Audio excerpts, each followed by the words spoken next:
안녕하세요, 이 박사입니다. 오늘은 고혈압 시리즈 두 번째로 고혈압과 관련된 여러 상식들을 알아보겠습니다. 고혈압 알쓸신잡 바로 가실까요? 자, 첫 번째는 고혈압의 증상입니다. 고혈압 하면 어떤 증상이 떠오르시나요? 아이고 혈압이야, 이런 얘기 많이 들으셨죠? 아마 드라마에서 많이 보셨을 텐데요. 저는 오시는 분들에게 이렇게 말씀드립니다. 그것은 드라마에서만 그래요. 실제로는 안 그렇습니다. 거꾸로 얘기하면은 머리가 아픈 분들, 뒷목이 뻐근한 분들이 치료를 받기 전에 혈압을 재고 나는 혈압은 괜찮은데 왜 머리가 아프지? 이런 말씀 하십니다. 머리 아프거나 뒷목이 뻐근한 건 혈압과 관계가 없습니다.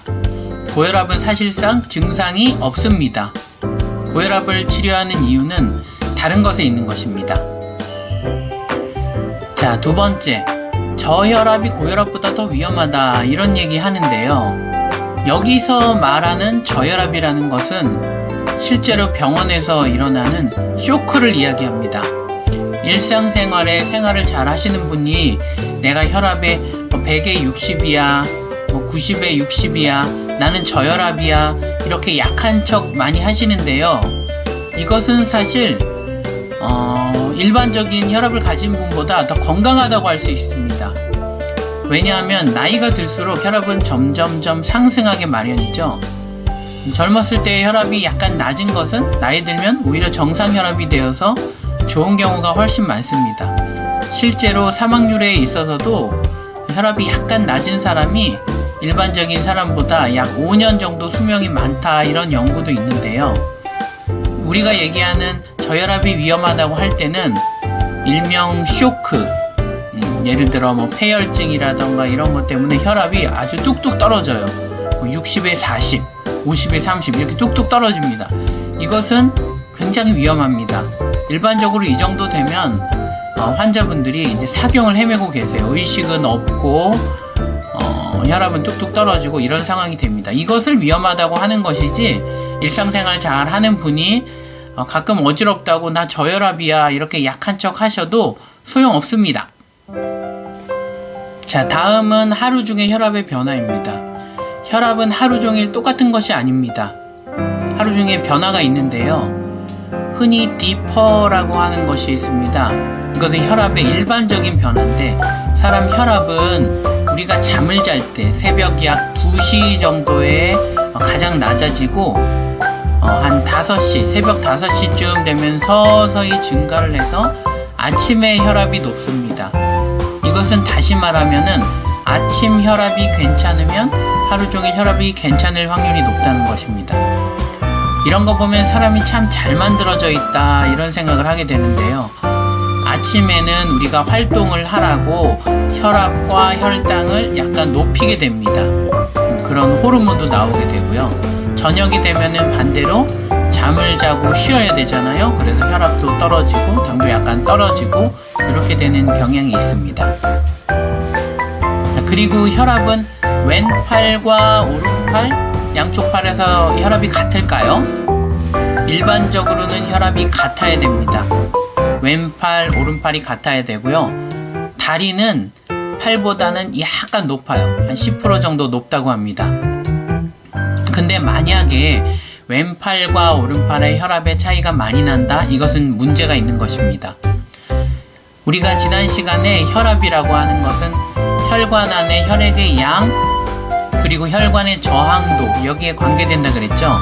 근데 만약에 제가 이 왼팔로 가는 혈관이 혈관 안에 예를 들어 피떡이 있어서 피가 이쪽으로 많이 안 가요. 왼팔로 많이 안 간다. 그러면 왼팔에서 혈압을 재면 당연히 혈압이 떨어질 텐니다.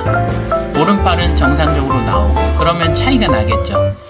마찬가지로 다리는 혈압이 약간 높다 그랬는데, 다리로 가는 혈관에 동맥경화가 있어서 피떡이 생겨가지고 혈관이 좁아졌다. 그러면 다리로 피가 많이 못 가겠죠. 그러면 다리로 가는 혈관에서 혈압을 잰다면은 약간 높게 나오질 않을 거예요. 팔과 비슷하거나 오히려 팔보다 낮게 나올 겁니다. 이것은 문제가 되는 것입니다. 우리가 일반적으로 혈압이 높게 되면 이제 병원에 가서 혈압약이라는 것을 먹게 되는데요. 혈압약에 대해서 한번 잠깐 살펴보죠. 여러 가지 종류가 있는데요. 우리가 혈압이라는 것은 3요소가 있다 그랬죠. 첫 번째는 심장의 박출량, 두 번째는 심장의 박동 횟수, 세 번째는 혈관의 저항입니다. 혈압약은 요 각각의 기능에 작용을 하는 것입니다. 대표적으로 이뇨제라고 하는 혈압약이 있는데요. 이것은 소변으로 우리의 체액량을 낮춰서 혈액의 양이 줄게 되겠죠. 그러면 심장 박출량도 당연히 줄게 될 겁니다. 이렇게 해서 혈압을 낮추는 것이고요. 그리고 베타 차단제라고 하는 것이 있는데 이것은 심장 박동수를 줄이게 됩니다.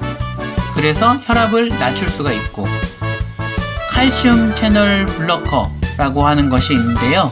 이것은 혈관의 저항을 낮추는 것입니다.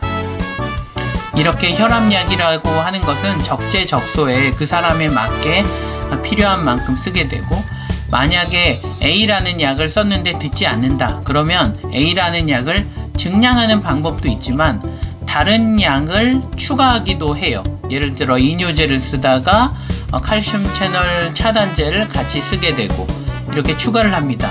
그 이유는 한 가지 약을 혈압이 잘 떨어지지 않는다고 용량을 늘리면 약이라는 것은 항상 부작용이 있어요. 부작용이 커질 확률이 높기 때문에 용량이 낮게 다른 약을 섞어 쓰는 것이 유리하기 때문입니다. 그래서 혈압이 높은 분들은 두 가지, 세 가지 이렇게 조합해서 약을 쓰기도 하는 것이죠. 자, 다음으로는 이완기 고혈압과 맥압이라는 주제로 알아볼 텐데요. 우리가 혈압을 재면은 120에 80, 위에 높은 거, 낮은 거 이렇게 두 가지가 나오죠. 이 높은 것을 수축기 혈압, 낮은 것을 이완기 혈압 이렇게 얘기를 하는데요. 일반적으로 혈압하면은 160에 80 이렇게 위에 혈압이 높은 거 많이 생각하시지만 어떤 분들은 위에는 정상이에요. 수축기는 정상이고 이완기만 높습니다. 우리가 이것을 이완기 고혈압이라고 합니다. 예를 들어서 130에 100 위에는 정상이지만 밑에가 높아요. 이런 것은 왜 생길까요? 사람의 혈관 안에 피는 어떻게 흐를까요? 시냇물처럼 졸졸졸졸 흐른다 이렇게 생각하는 분들이 많이 계신데요. 실제로는 그렇지가 않습니다. 심장이 펌프질을 할 때마다 피가 쭉쭉 나가게 되는데요. 여러분들 펌프질 해보셨나요? 요새는 펌프 보기가 쉽지 않아서 쉽게 얘기하면 분무기나 물총 같은 거를 한번 쏴보면 이해가 쉬우실 거예요.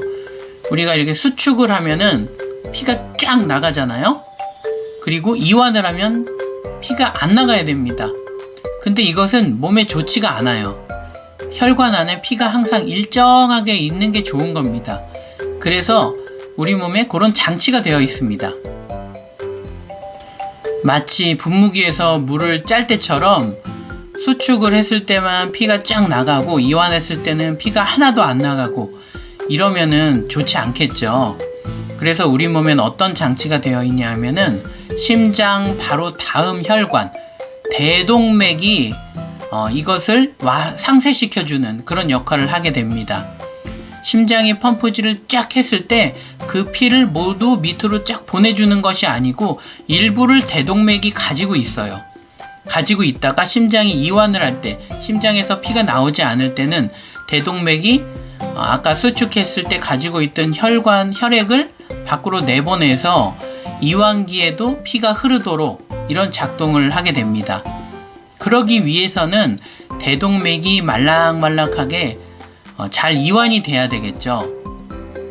요게 약간 개념이 어려울 수 있어서 다시 설명을 해드려 볼게요. 예를 들어 제가 혈압이 120에 80이다 그러면은 쉽게 표현하면은 심장이 200의 피를 쫙 짜줘요. 200의 피를 짜주는데 그 200이 모두 제 몸으로 퍼지는 것이 아니고 80은 대동맥이 가지고 있고 120만 밑으로 보내는 겁니다. 그래서 팔에서 우리가 혈압을 재게 되면은 수축기 때 120이 나오고 이완기 때는 그 80 가지고 있던 것을 밑으로 보내게 돼요. 그러면 이완기 때는 80이 나오고 이런 식이 되는 겁니다. 자, 좀 전에 말씀드렸던 이완기 고혈압은 어떤 상황이냐? 이완기 고혈압은 보통 40대 젊은 살이 찐 남자분들한테 많습니다. 이분들은 예전에는 20살 때는 120에 80 이렇게 됐다가 점점 살도 찌고 하면서 혈압이 높아져요. 혈압이 높아지는데 혈관은 아직 말랑말랑합니다. 그러면 어떻게 되냐면은 아까는 처음에 심장이 200의 피를 쫙 짜주는데 밑으로 120을 보내고 80을 대동맥이 가지고 있었다 이렇게 말씀드렸죠. 그런데 이 200이 혈압이 높아져서 200 한 30 이렇게 된 겁니다. 230 됐는데 이 230을 모두 내려보내는 게 아니고 대동맥이 늘어나면서 100이라는 혈관은 혈액을 가지고 있고 밑으로는 130만 보내는 겁니다. 그러면 수축기에는 130, 이완기 때는 많이 가지고 있던 혈액을 내보내게 되니까 100 이렇게 되는 겁니다. 그래서 130에 100 이렇게 나오는 것이죠. 반대로 얘기하면은 연세가 많이 든 할아버지 할머니 분들 중에 위에 혈압은 높고 밑에 혈압은 낮은 분이 계세요. 뭐 160에 70, 60 이렇게 차이가 많이 납니다. 이분들을 볼까요? 예를 들어 160에 70이다 그러면 이분도 마찬가지로 심장에선 230을 내보내는데 대동맥이 딱딱해요. 잘 늘어나질 못합니다.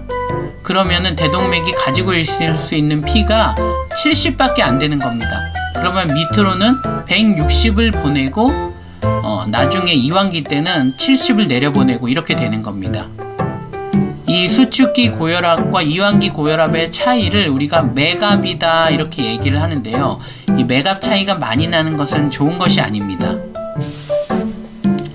정리를 해보면 이완기 고혈압이라고 하는 것은 혈압이 높아지는데 대동맥은 아직 말랑말랑하기 때문에 이 혈압 높아지는 것을 상쇄를 시켜주고 있다 그런 것이고, 연세 드신 분들이 맥압 차이가 많이 나는 것 160에 70 이렇게 차이가 많이 나는 것은 동맥이 이제 좀 딱딱해져 있다, 혈관이 말랑말랑하지 못하다, 그것을 의미하는 것이죠. 자, 오늘은 고혈압의 알쓸신잡이라는 주제로 한번 알아봤는데요. 다음 시간은 고혈압약 끊는 법에 대해서 한번 같이 알아보도록 하겠습니다. 기대 많이 해주세요. 감사합니다.